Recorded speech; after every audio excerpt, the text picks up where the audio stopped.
There's never been a technology company in history that's got to the highest level without partnerships. The early days of IBM, SAP, Oracle, the newer days of Salesforce, HubSpot, Workday, ServiceNow, Marketo, NetSuite, every single successful company who's hit $1 trillion valuation or hit a tens or hundreds of billions of dollars of valuation has done it with partnerships. Every company CEO knows this. It's not a question of if, it's a question of when.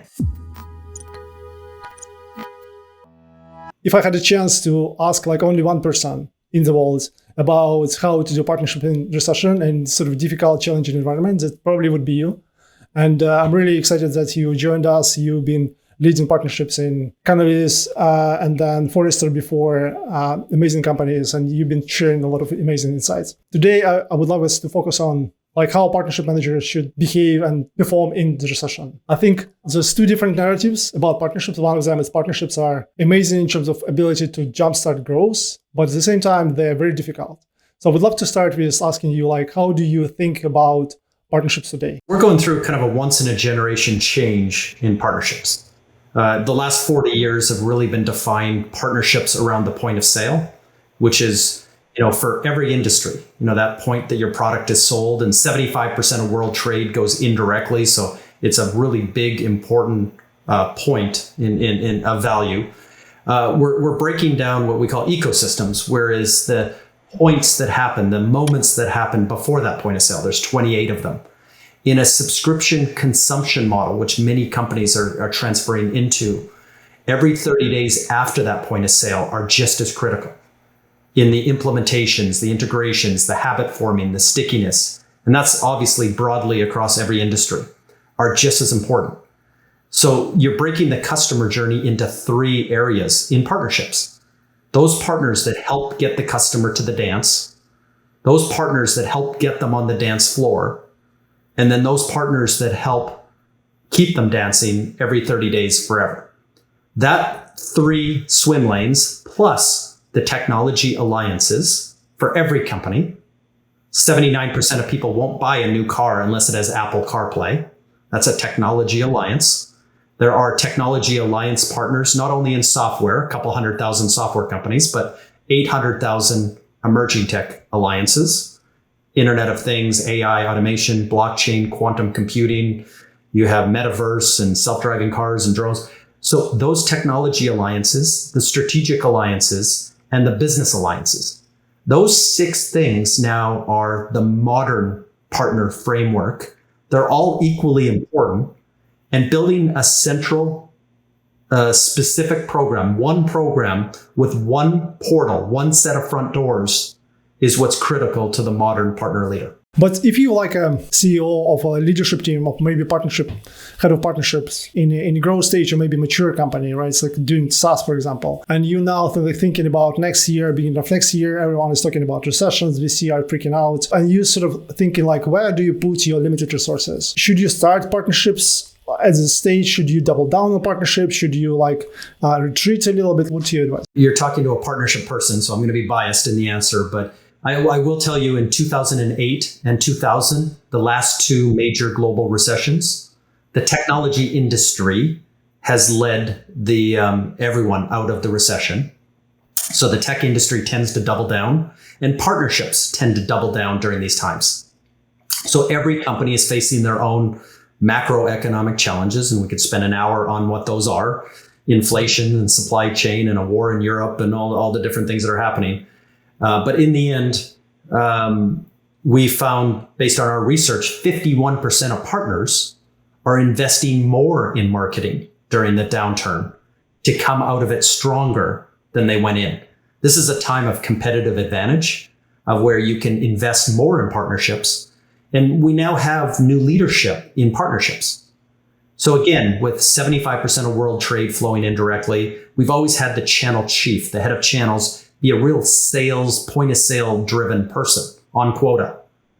But the 20 major companies now in the Fortune 500 have now installed channel chief partner officers reporting into the C-suite who have the channel chief reporting into them. And they're starting to build out organizations with influencer type channels reporting into them, retention style channels, these tech alliances, all these different 6 swim lanes now report into that chief partner officer as vice presidents. The biggest change organizationally is the channel organization has always tried to build an empire, hire more channel partner people, channel account managers out in the field, try to build an empire among themselves and have their own marketing and sales and operations and finance all underneath, making the channel chief look like a CEO. But in the modern partnership framework, it involves all parts of the organization. So you're seeing people embed channel marketers or partner marketers inside the marketing organization reporting to the CMO. You're seeing them embed channel sales folks, channel account managers, into the local theaters, into their local VPs of sales that go up through the CRO. You're seeing customer success, the partner leaders in that area embed in front of the VP of CX. And same with the product teams are embedding partnership people so that API friendly, SDK friendly product build happens at the very beginning instead of an afterthought. Same with operations and strategy and finance. So the best partner organization now is actually an embedded one. It looks like data science did 10 years ago. To be successful, you got to be in the room. You got to be in that organization and trusted.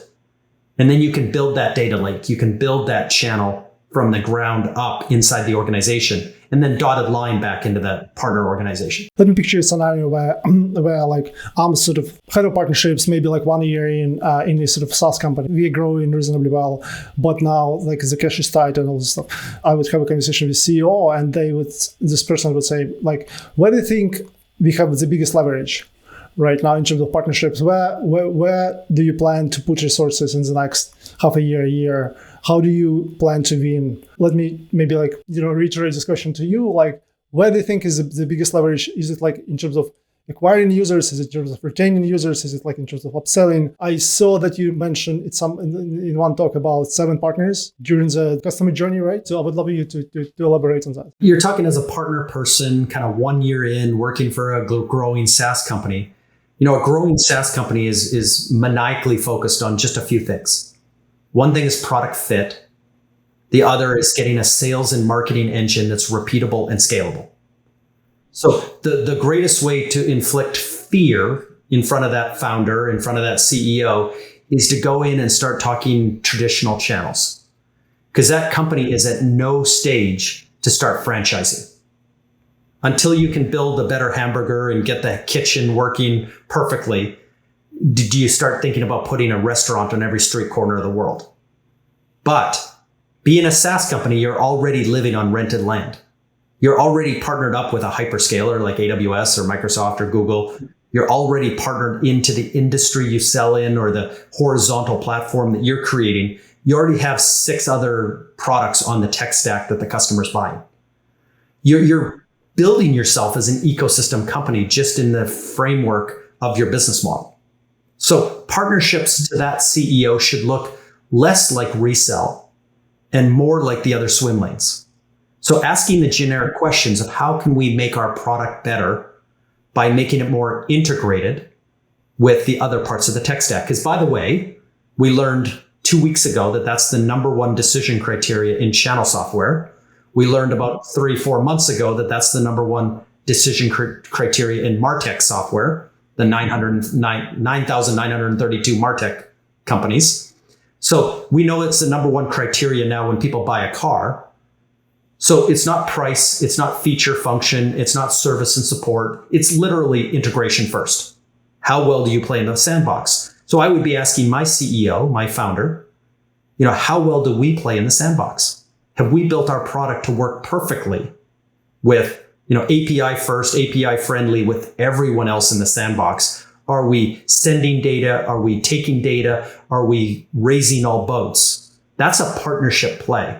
And who's done the work to build out our stack and who's adjacent to us in every one of our customer opportunities and making sure we're working closely with those companies so that 1 + 1 can equal 3. Co-innovation, working on value creation, working on those network effects is a partnership strategy that should be at the board level in my company. That's stage 1. Stage 2 is now let's talk about those 28 moments before one of our customers buys our product. What do they read? Where do they go? Who do they follow? How do they gain the trust through the system to the point where they're going to buy our product as a SaaS product? What happened during those first 28 moments they landed with us? Well, the answer to the question is it's not all direct marketing. At best, direct marketing might win 4 of those 28 moments. We might win or pay for a page 1, Google search result. We may get one of our ebooks slotted in there. They might drop by our website for some reason. We may be ranked high in G2 Crowd. I mean, there's a whole bunch of ways that they could come by us with direct marketing. But who's in that room thinking about the 24 moments that we don't own? Who is out there finding those 24 places and people and getting them on as partners? Could be an affiliate, affinity, advocate, ambassador. Could be a referral partner. It could be some sort of finder's fee. I mean, there's all kinds of models there. There's programs there. But literally in those 28 moments, what's our partnership strategy? It has nothing to do with the point of sale. We could be 100% direct forever. Like a Salesforce is still pretty close to 100% direct, but they're recruiting 500,000 partners. So let your CEO know that. Let them mull it over for a weekend, over Thanksgiving if you happen to be in the US this weekend. But why would a company that's 100% direct be recruiting 500,000 partners? Well, they understand that before, during, and after the point of transaction, the customer for life is synonymous with partnerships. Building a product that's friendly, integration friendly to the number one buy-in criteria of our customer is a partnership strategy. The strategic and business alliances, all these things is the partnership story. And it doesn't matter. We could be 100% direct till the end of time.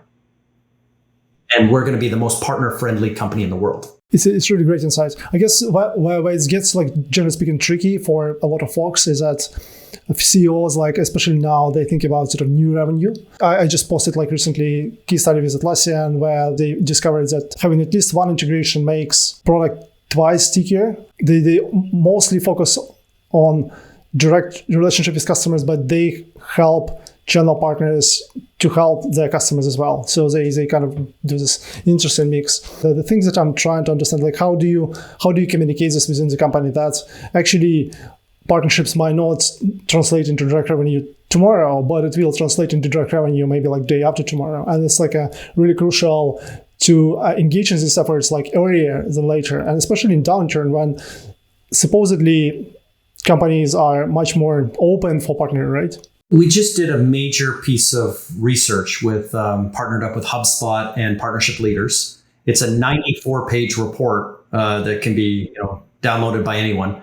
The conclusion was a couple things. One was that integration first messaging. But the second thing is this idea of what is important in terms of partnerships and getting to revenue. So the thing that we learned during the survey, it's the biggest survey that was ever done in this space. The thing that we learned is that about 50% of the folks in partnership roles report up into a CRO. When you include the VP of sales and other sales related roles, probably 2/3 of us report into sales. What ends up happening is your KPIs by your boss end up coming to sourced revenue number 1, influenced revenue number 2, and then some sort of lead passing is 3rd. That's what the survey said. So at the same time, all of the people that responded to the survey, and there's 660 people that responded, the number 1 partnerships for them are tech partners. Number 2 was service partners, solution partners. So resellers, referrals, and all that stuff was far down the list, even though their KPIs don't meet those type of partners. Like a tech alliance partner, a co-innovation partner is not going to lead to revenue quickly. It's going to take 6 months to even do a basic integration. And it's going to be tough to measure. And so we're at a little bit of a hard spot right now, is that the people we report to want revenue. And the most important things for our company to be successful are not exactly, revenue led.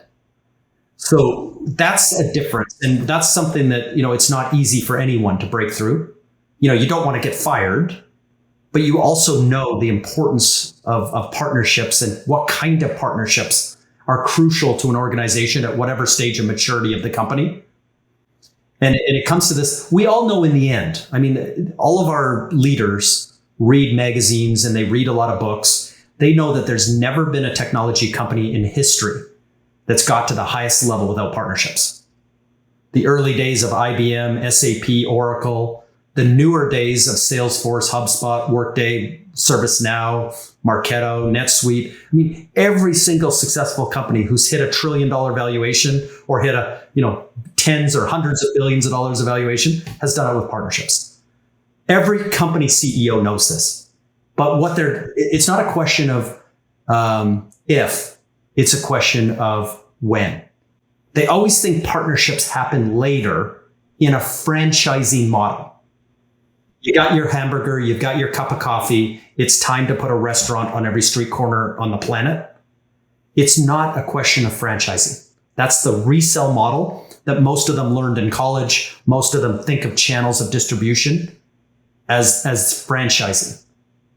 They got to think of partnerships differently. And the way you do that is introduce these swim lanes differently.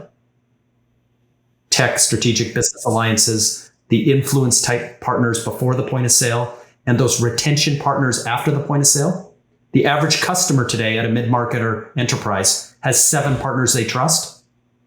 And if those 7 partners are not either friendly or neutral to you, you're going to be facing headwinds as a SaaS company. You either do it now or do it later, but you're not going to find success without doing it. Very good point, and I completely agree with you. So look, I guess I don't want to be selfish. There's a bunch of questions from the audience who ask us. One of them is tangential to what I asked, and I apologize for putting you on the spot and asking all these difficult questions to you, but you are the best expert, so I'm really grateful that you're answering them. So the question is I guess probably coming from another CEO asking how do you demonstrate the partnership profitability or lower costs of sale comparing to existing direct marketing activities? CEO would ask okay, why would we have partnerships? Is how do you show some sort of attribution, right? Today. So what you've seen maybe in recent reports and so on. To quantify it, in a SaaS company, the 2 numbers that are known by everyone walking the hallways is the cost to acquire a customer, CAC, and LTV, the lifetime value of the customer. So taking those 2 numbers, which every company starts direct, and understanding what those 2 numbers are, what you're trying to do with partnerships is offload some of those costs to acquire a customer.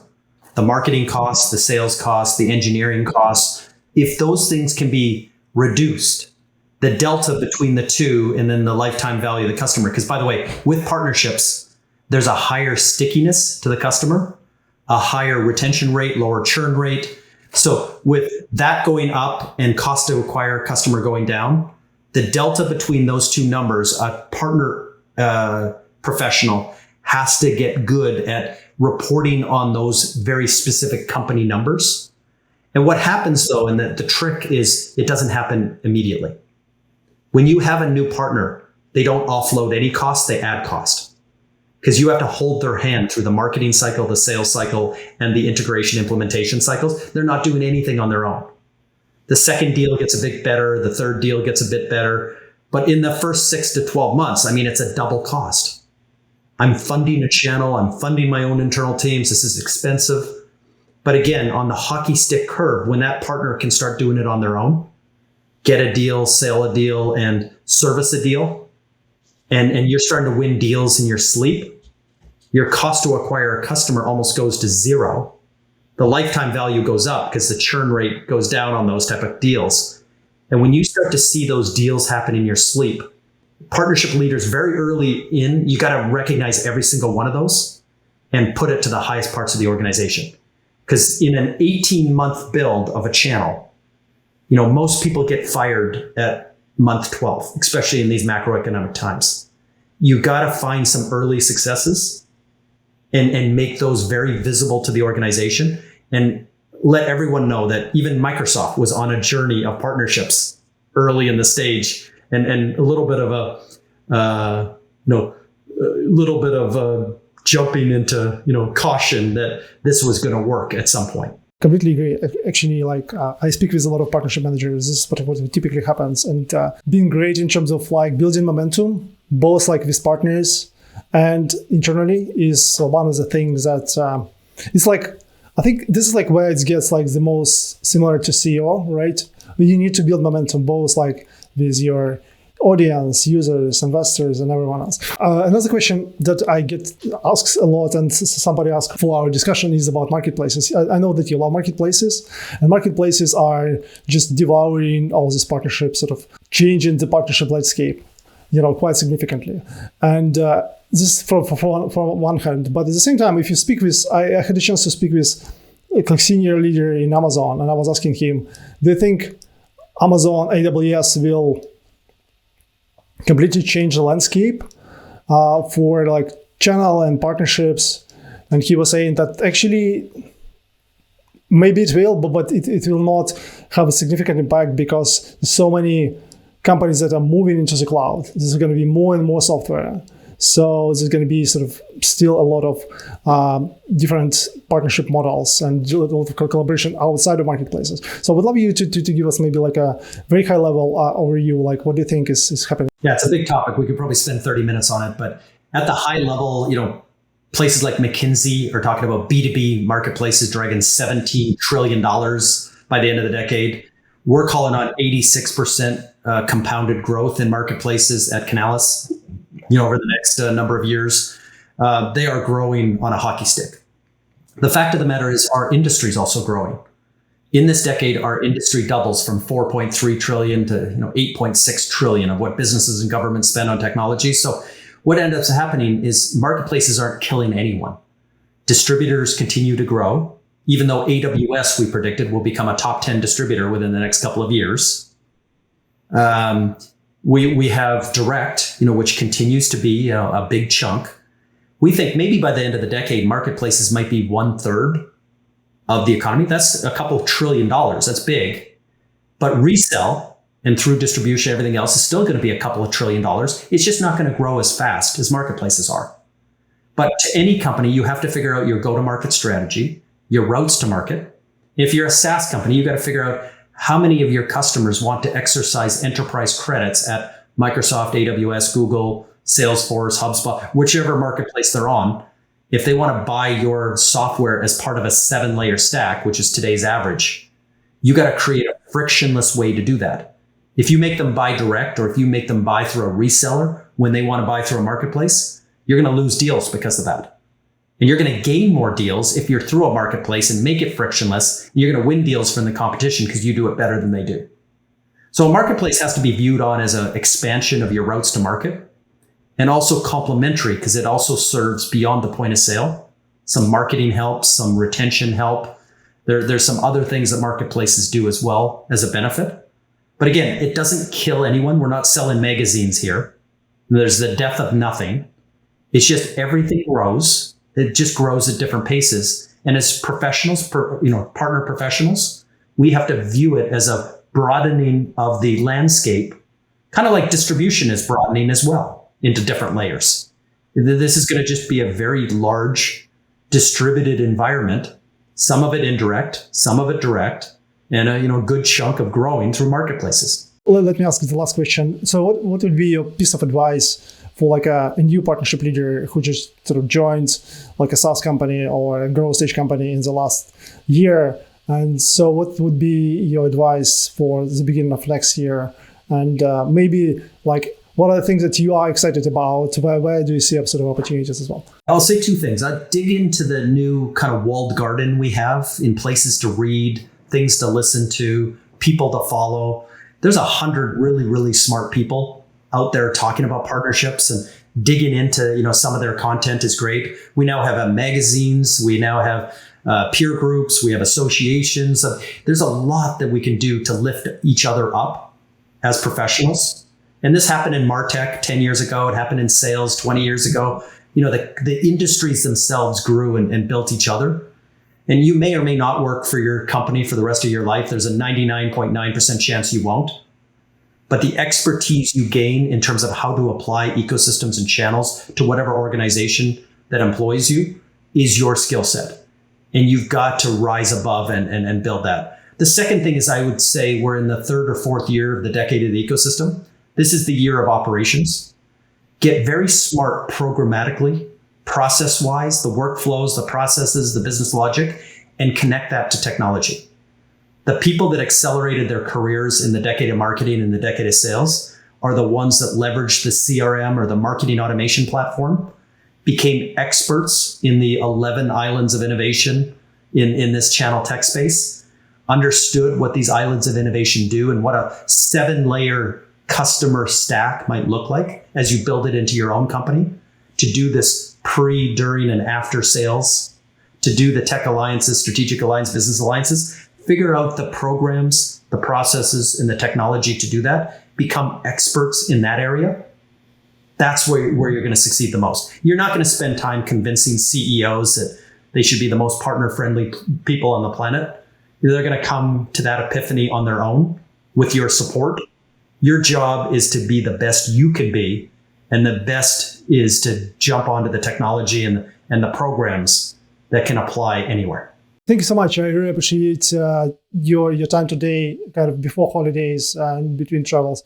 So thank you so much. And thank you also for leading this ecosystem and actually pioneer and maybe lifting a lot of balls. I think you could be positioned in a separate category, right? As a somebody who is also like a influencer and in conference in itself. So thank you so much. Really appreciate it today. Thank you.